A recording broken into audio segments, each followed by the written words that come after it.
evening and welcome to a special live edition of Piers Morgan Tonight, and welcome to my audience here in the studio. I can promise you, this will be like an hour like you've never heard before, with a man who's never afraid to say exactly what he thinks. Jesse Ventura, the ex-Navy SEAL, superstar wrestler and governor of Minnesota, answers your questions. And here he is, Jesse Ventura.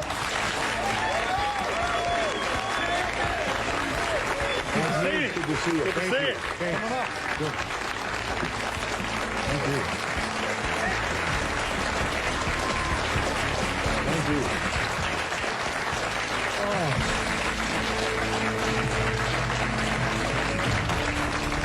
How are you, sir? Wait, I got to get some water.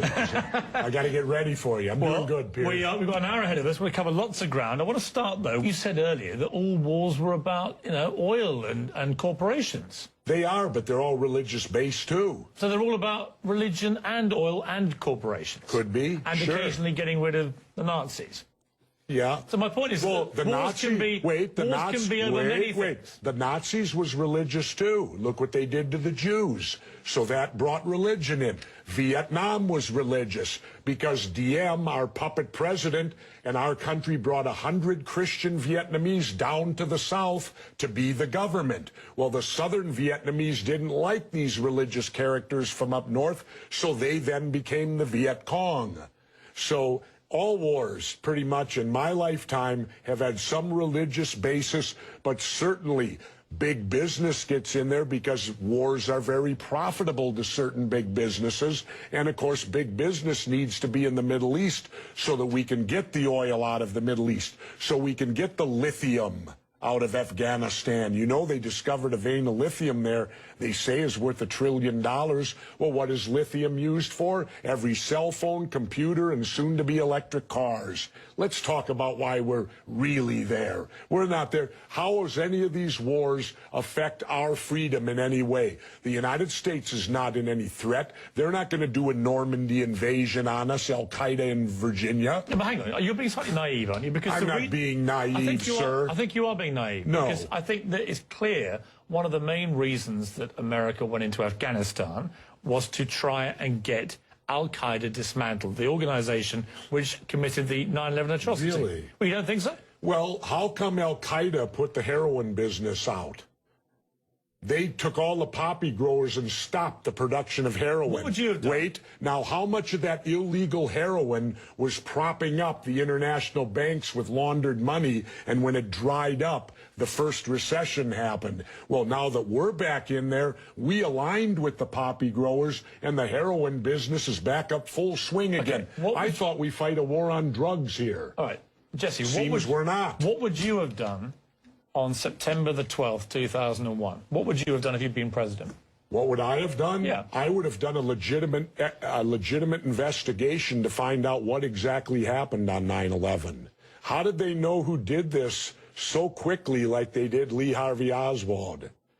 How quick they knew Lee Harvey Oswald killed Kennedy. Because the people who did it were identified and we knew who they were. Well, then why couldn't we have stopped them beforehand if they were identified and we knew who they were? It was a failure of intelligence. Everyone's accepted No, it that. wasn't. We knew before with Condoleezza Rice's memo on August 6th when it stated right in the memo, bin Laden to steal planes and run them into buildings. And more stuff is coming out now also, how much the Bush administration ignored the intelligence. It was almost like they ignored it because they wanted it to happen.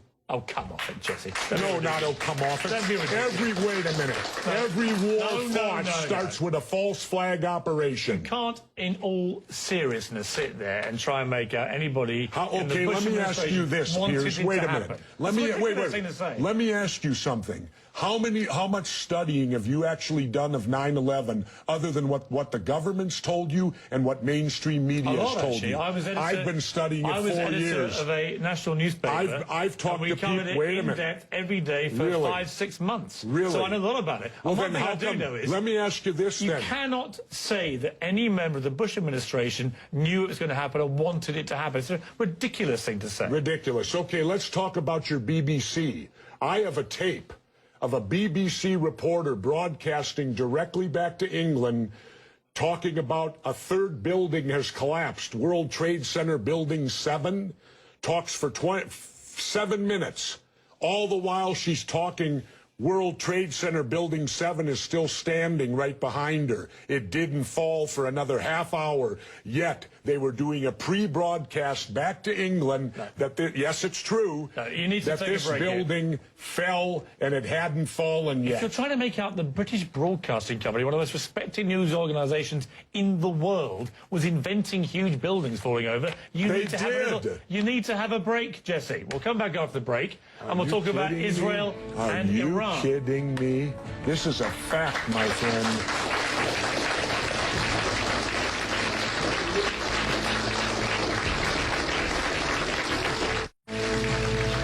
We left a fairly heated debate about various theories that you have about 9/11 and so on. Let's move on to... Oh, and the government only has a theory. Right, well, the government has... No, this is a theory. Their theory is 19 Islamic radicals armed with box cutters defeated our multi-billion-dollar air defense system, all while conspiring with a bearded guy in a cave in Afghanistan. That is exactly what happened. That's their theory. No, that's not a theory, it's a fact. That's their theory. No, Jesse, that's a fact. That's what happened. Really? Yes, I'm sorry to kill your conspiracy theories, but that is what happened. Then why haven't anyone been brought up for trial? How many political offices have you held? None. Then don't tell me how to debate, because I've held two. I think you make some very sensible points, and you make some crackpot points. That's your opinion? Yes. How many people here think I make crackpot points? Yeah. One. How many think I make sensible points? You're in a minority, my good friend. You're the minority.